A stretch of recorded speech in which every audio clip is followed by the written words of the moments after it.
Today we'll show you how easy it is to log into your DocBits environment. Before exploring the login page, we'll guide you on how to select the correct environment and access the login page. If you want to use the test environment, go to sandbox.docbits.com. For the production environment, use app.docbits.com.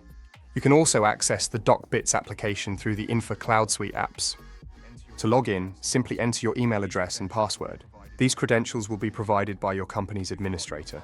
If you've forgotten your password, just click on Forgot Password and we'll send you an email to reset it.